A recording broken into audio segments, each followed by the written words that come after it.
Good morning. Good morning. It is a good morning. It's Saturday, June 19th, 2021, and you are watching Coffee Breaks with Steve. Hopefully, if you're coming on here, I'm looking at the comments. I'm going to see who's signing in with us this morning. And I actually did double check, Christopher, to make sure that I hit the live button this week again. A couple of weeks ago, we had a false start where I thought I'd gone live and I started talking, and sure enough, either I hadn't clicked the button or it hadn't taken or something. But anyway, we're here live and going to be interacting with people today. We've got a special show today, and we'll get to that in a few minutes.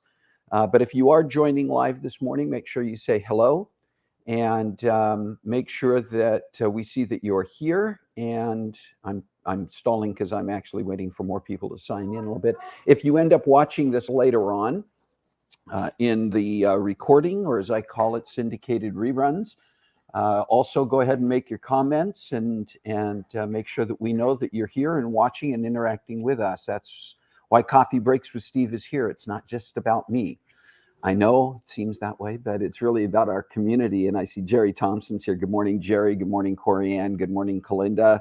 Carla's on this morning. Okay, people are tuning in. We're getting an audience in here this morning. And I don't know what the weather's like where you're at. Here in California, in our parts of California, it has gotten hot the last couple of days. I think the whole West Coast has been dealing with a little bit overly anxious summer weather, because it's not officially summer until tomorrow. But we've been over 100 in Pleasanton, where I live, the last couple of days. And we are in Redding, California this weekend, so on location, which means, yes, at the end of the show today, Nicholas will be here to say hi to everybody. I know that some of you tune in just for that.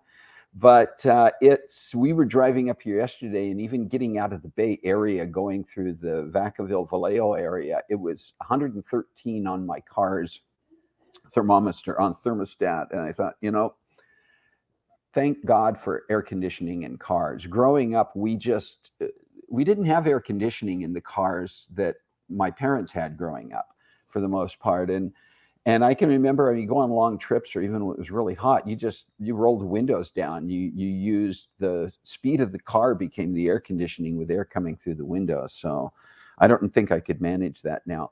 Hey, special days this week. We've got today, June 19th is Juneteenth.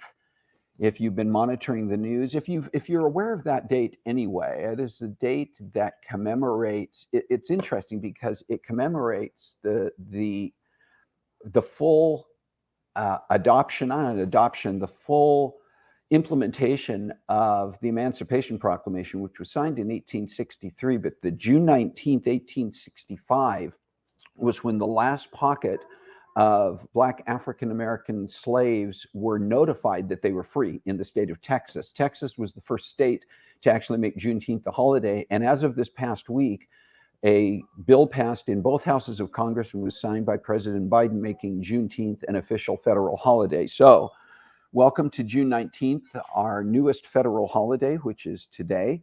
Tomorrow, June 20th, is Father's Day. And I'm a dad.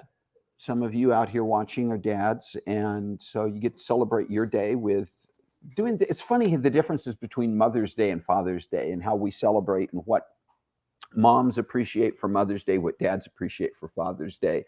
But for me, it's just really been about, I've never felt like I needed specifically to be pampered on Father's Day, but I just enjoy being able to connect with my kids, whether it was when our kids were growing up and having the kids at home, hanging around on Father's Day, or whether it was, it's just if I get a call from my kids, I get to spend a little bit of time with them. So I'm looking forward to Father's Day again this weekend. Kathy Garlick's on here now. Hi, Kathy.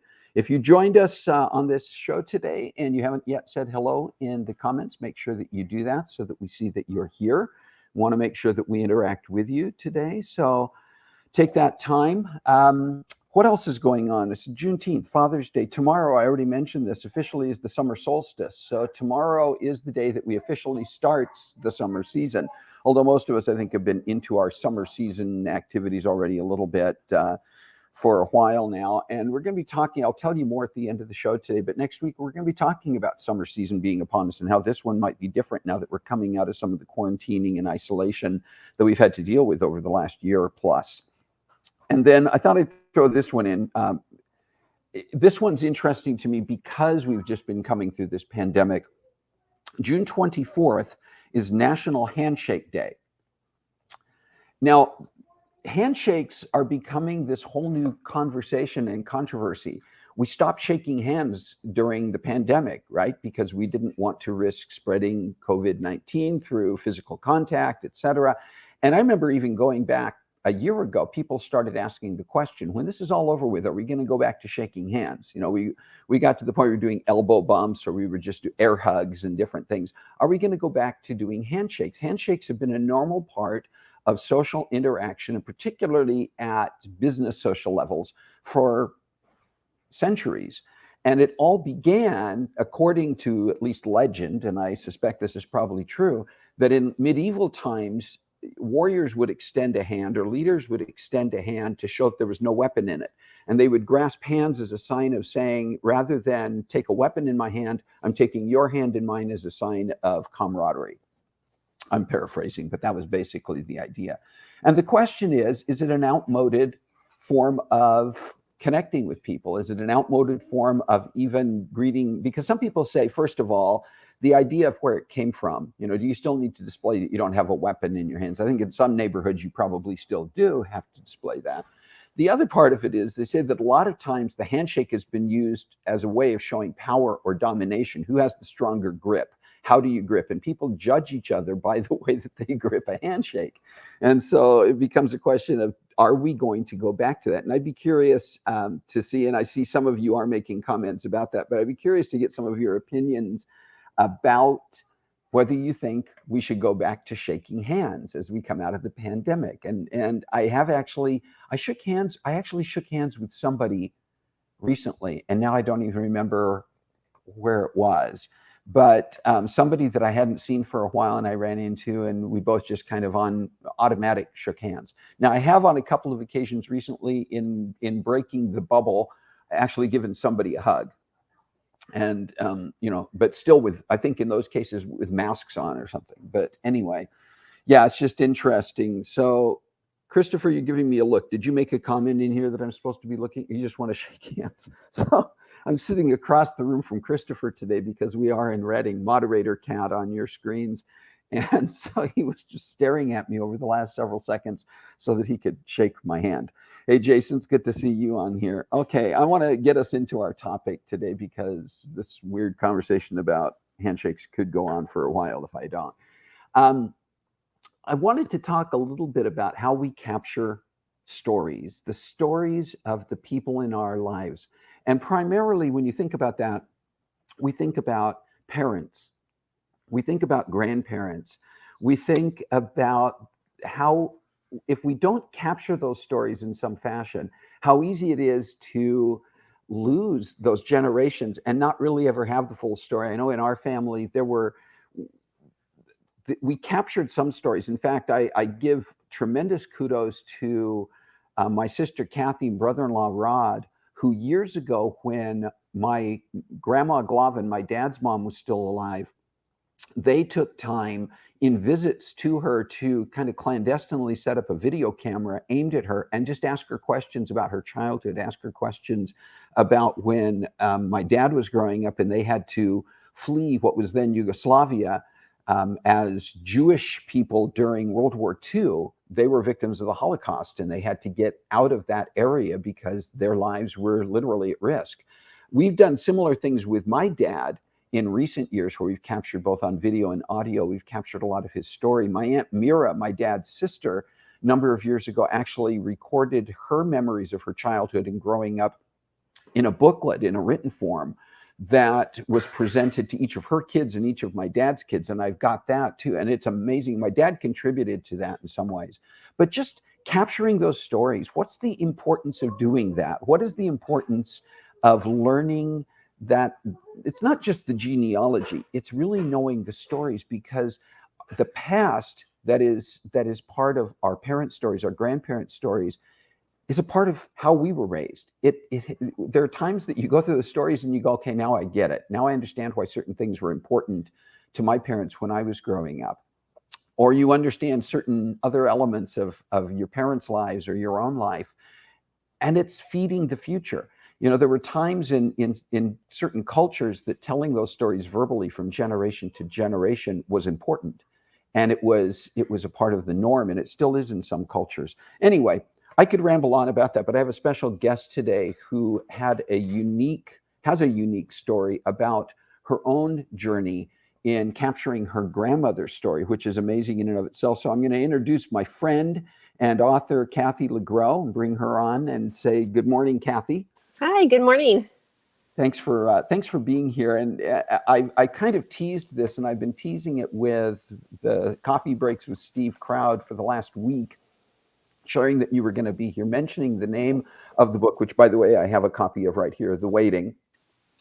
And I thought, just as a starting point for those who are tuned in, and some of the people on here I know your book and have read your book, but maybe start by sharing just a little bit of a synopsis of what your Grandma Minka's story is and why you wrote the book.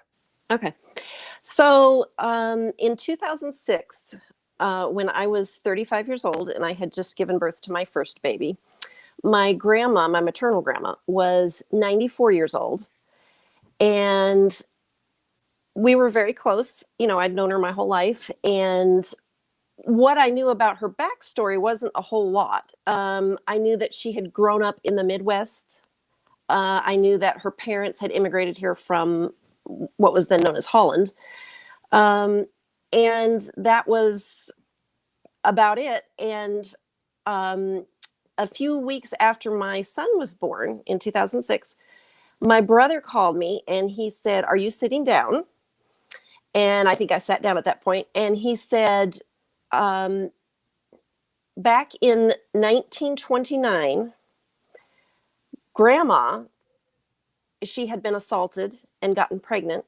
She gave birth to a baby when she was 17 years old. She had to give that baby up for adoption. That baby is now 77 years old, has 6 children, one of whom is an astronaut who's been in space 3 times. And that baby has just found Grandma and they're about to be reunited.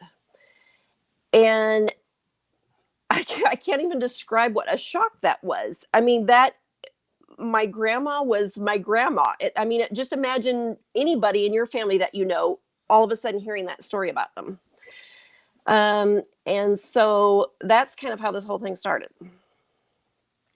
And at that point, obviously it wasn't like your brother told you this and you thought, great, I should write a book. No. There had to be a journey of you going, okay, I've got to learn more about this story. Right. This story was continuing to unfold even over the next several months and even years. Right. What happened was, I knew it was a great story, but it kind of just felt like our story. When that happens to your family, it doesn't, I don't know, you just don't see the wider range of it. And then in 2011, on my grandma's 100th birthday, she lived down in Southern California, and the AP wrote an article about her and about this reunion, because at that point they had been reunited. And it went viral. It went to other countries, and we had Good Morning America calling and the Today Show, and then it occurred to us, oh, other people might be interested in this story. And so my grandma's daughter she had been reunited with was named Ruth, and one of her children, Brian, was the one that had actually found Grandma for his mom. Wow. So he had found his, birth grandmother, which was my grandmother. And he and I started talking about this, and he was the first one to say, this would make a great book. And I don't know why that didn't occur to me, because I am the world's biggest reader. I read constantly, and I love books. It just hadn't occurred to me. And so I told him at that point, oh yeah, well, let's try to find somebody to write this. And I'll start doing a little bit of research and just jotting things down. And then we'll try to find somebody to write this. And then as the more I started to research and write, the more I realized that I had an emotional connection to this story, that maybe I could add something to it that another author, even a professional one, could not. And so that's how that started. So I started writing in either late 2011 or early 2012, and worked on it for about 2 years before it was completed. Wow. So in saying worked on this, I mean, was that, how much of that involved conversations with your grandmother and the back and forth, and how did you engineer that part of it? Yeah. So I live here in Oregon. Grandma lived in Southern California. She did not have a computer, never did to the day she died.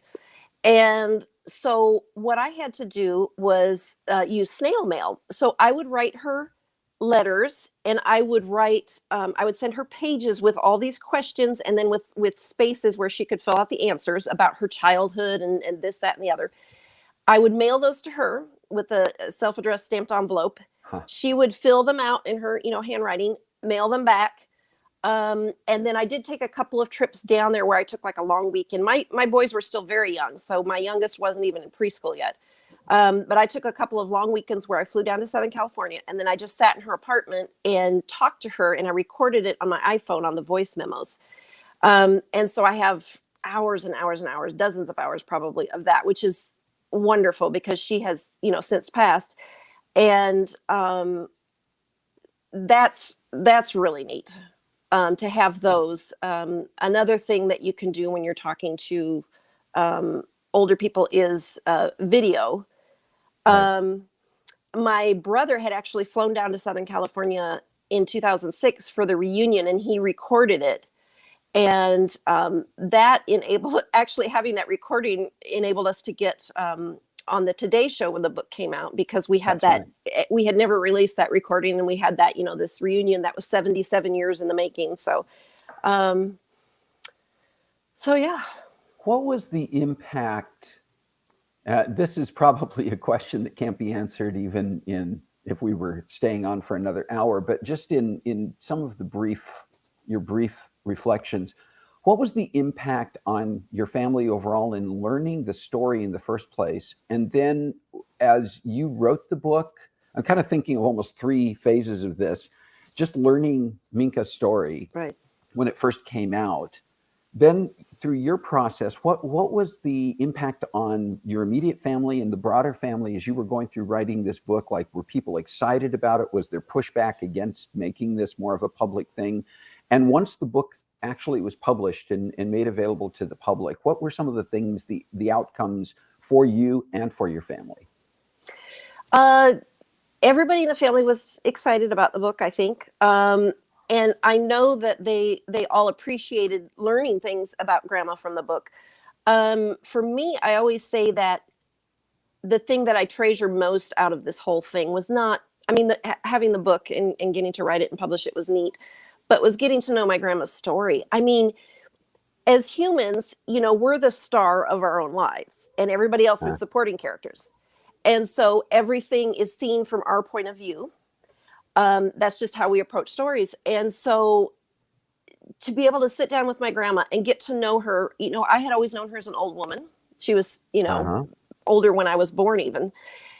And to get to know her as a little girl, and then as a teenager, and as a young woman. And she happened to have an amazing memory. Until the day she died. She could, every time she would tell me the distance from her farm to a neighboring farm or something, and then I would go and research it to see if that was correct. She was always right. Wow. It was extraordinary, and she was over 100 years old at this point. But the neat thing about memory is that once you start remembering something, it leads to other memories too. So I remember at one point I sat down and I was going to start writing about my childhood, because that's something that Anne Lamott talks about in Bird by Bird, her book about writing, is just sit down and write everything you can remember from your childhood. So I started from my very first memory at 3 years old. And I would have said that I didn't remember much about my childhood, but you start writing it down, and one memory leads to another. And it's really this extraordinary thing, because all those memories are in your hippocampus. But as you start talking about them, it leads to other memories, which is a neat. So asking questions to prompt, parents, grandparents, can lead to other questions. And the other tip I was going to give was to do some research too. Maybe not specifically, like in my case, because I was writing the book, I would do research on the weather in South Dakota on a particular date, Wow. an exact date, and you can look that kind of stuff up. But to just in general do some research about the town they grew up in, and or that year, the things that happened that year, in the politicians or in the United States or whatever.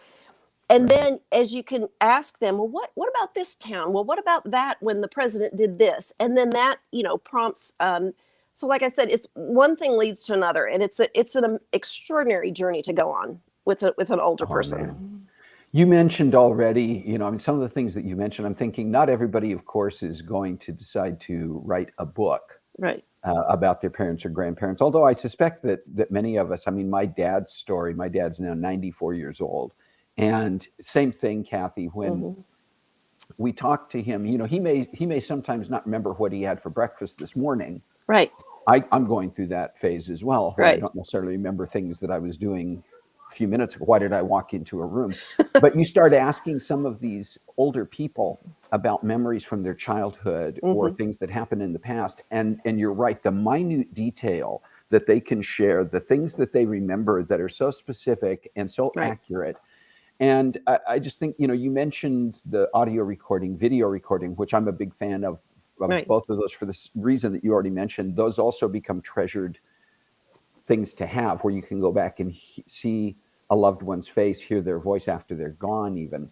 Right. But there are also I know there are a lot of things you can buy online, or you can purchase at bookstores that are having your parents or grandparents write their memories or use as interview tools. Do you have any specific recommendations beyond just the idea of just recording those moments? Or do you think that's the best? I'm not very techie, as you found out when we were trying to set this up. So for me, it was the written, the pages, because I've got pages and pages. That was neat. In our case, we had, so my new cousin, Brian, which was Ruth's son, he had gotten the adoption file, which was literally hundreds of pages. This is a neat thing. My grandma had sent, after she had the baby and gave her up for adoption, it was, back in those days, it was closed adoption. So, yeah. But my grandma, for almost 20 years, I think, wrote letters to the adoption agency, asking about her baby, but also just telling about her life. And they had, which is extraordinary because this is a Lutheran adoption agency in southern South Dakota. And somehow they had kept for 77 years copies of all these letters. He got copies of these. He sent me a whole packet of everything that was in that adoption file, which was hundreds of pages of letters from my grandma. And that was such a treasure trove, because it was, she would talk about, the neighbor's field just burned down, from a train that was going by, and the sparks from the coal, set the field off. I mean, just all these little details. So that was a treasure trove too. But I know there's so many resources that people can use, like Ancestry.com. Right. I didn't, I'm kind of a cheapskate. I didn't use that. I didn't want to subscribe to it. But thousands of libraries, you can go there, and if you use their computers, they have access to Ancestry.com, where you can use it for free if you're in the library. Right. So that's an option. And of course, the internet, if you know how to Google, you can Google all sorts of things about towns and places and years. And a lot of times there's even newspaper articles, microfiche on there, Right. Yeah. And we've been going through that. Carol got really interested a few years back in finding information about her family background. And it's interesting because part of her search was to go back.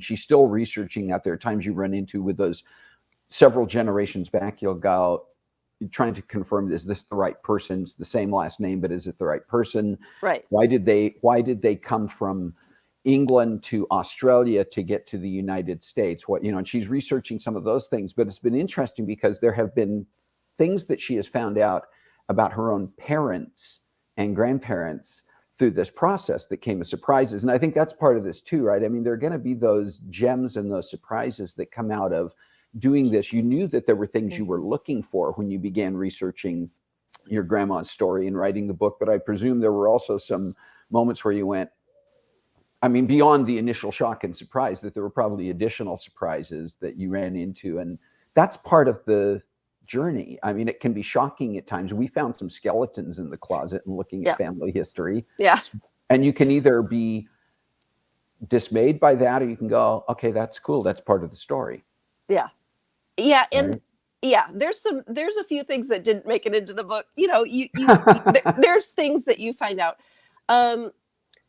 But it's so interesting, especially with the grandparents in that era, because things changed so fast from the early 1900s to 2000.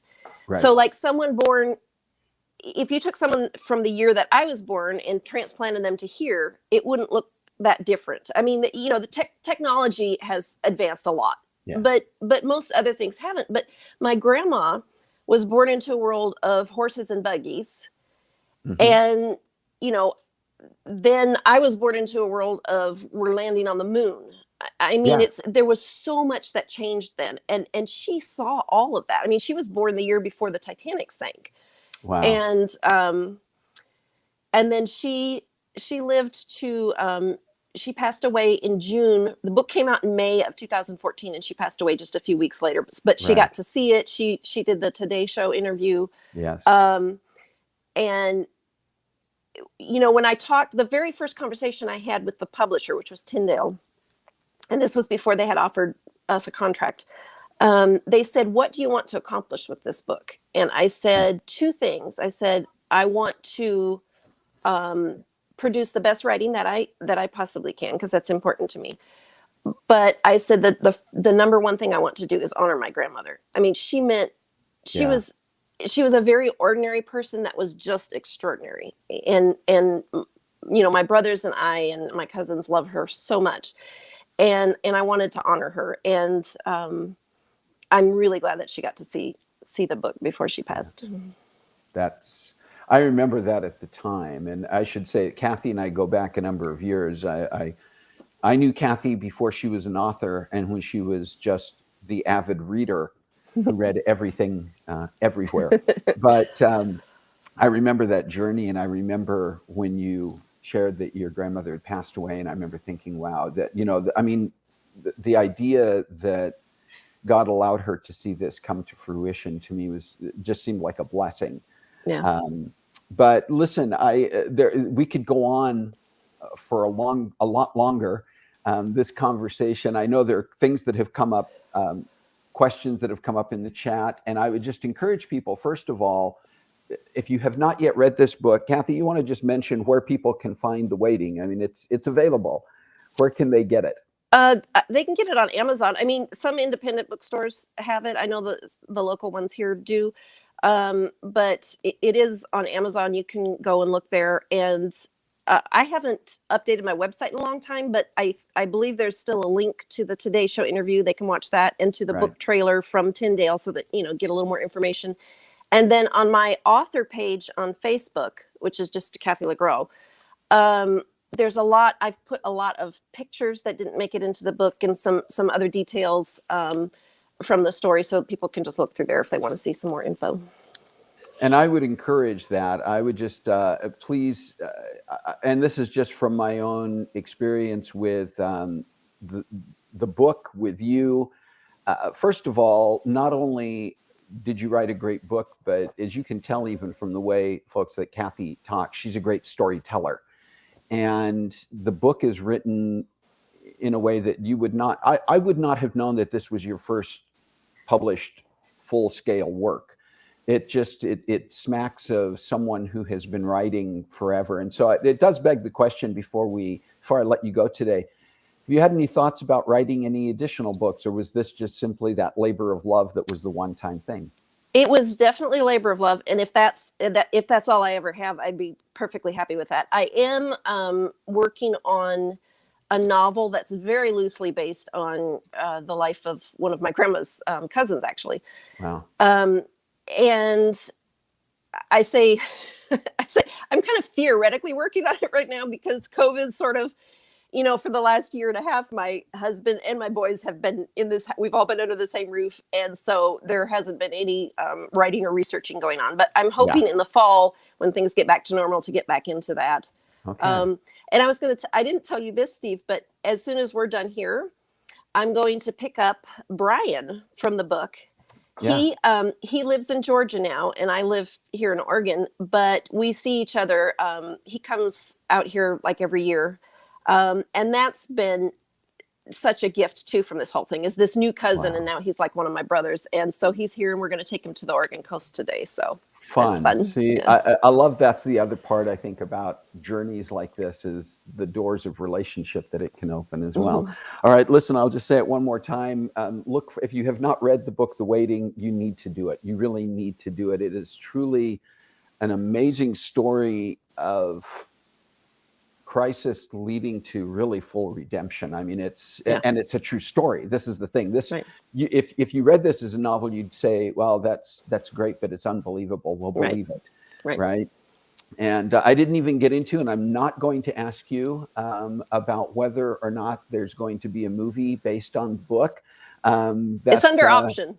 That's a deeper conversation as well at some point. But Kathy, I just want to say so much to you. Thank you so much for taking the time to be on here. I always enjoy just getting together and chatting with you. Hopefully we'll have a chance to do that across an actual table with our cups of coffee again before too much longer. But in the meantime, thank you so much for being here and for sharing this, because I think it's a story that people need to hear. Thank you so much, Steve. All right. Well, listen, as Kathy goes back into the green room, I want to finish things up today again by thanking all of you for being here. Tell you a little bit. Let me grab my clipboard. Nicholas is going to come and join me here, I think, in a minute. I'm going to scoot over Nicholas, and I'm going to see if I can get the camera angle a bit wider here so that we can see you. Here we go. There's Nicholas. And I know you can't hear, but that's okay, because you can wave. I'm going to just share what we're going to be talking about next week, because it's summertime. It's getting to be summertime, right? Well, actually, it is summer. It is summer officially tomorrow, but it sure feels like it. So next week, we're going to talk about summer fun in the sun. We're going to talk about specifically what are some of your summer activities. And as we come out of this past year, where a lot of our summer activities last year couldn't happen at all, they were severely curtailed. What are you thinking about doing this year? What are you already planning on doing? I love the fact that Kathy already mentioned that they're taking her cousin to the Oregon coast. The Oregon coast, by the way, is also beautiful if you haven't been there. But hi. You saying hi? Say it, man. Say hi. Hi. All right, Nicholas, what have you been up to? You're done with school? You got done with kindergarten? I'm up to getting ready for first grade. You are getting ready for first grade? Yes. That's huge. That's a big accomplishment. What are your plans for the summer? What are you going to do this summer for fun? What have you been doing? You did something extraordinary a couple of months ago. What did you plant outside your back door? You started a garden. Our plans were to plant lots of tomato plants. And we planted, so far we're planting 4 tomato plants. 4 tomato plants, and we might plant more. And you keep an eye on those every day. You go out and check on them. You've already picked some tomatoes, and they're delicious, aren't they? Yep. All right. Anything else that you want to say to the audience before we sign off today? Oh. Bye. Just bye. Okay, I think that's good enough. Well, and you know what I'm going to say, folks, this has been, I think if there is anything that ties into the theme of Coffee Breaks with Steve that we always finish with, it's talking to Kathy today and talking about her book, The Waiting. You think about what a difference it can make when we know the stories of the people around us, when we take the time to connect even more fully with the people, sometimes the people closest to us, and you learn even more. But as I say every week, I'm going to tell you again this week, find a way to make a difference in your world this week. Thank you for being here. God bless you. Have a great week.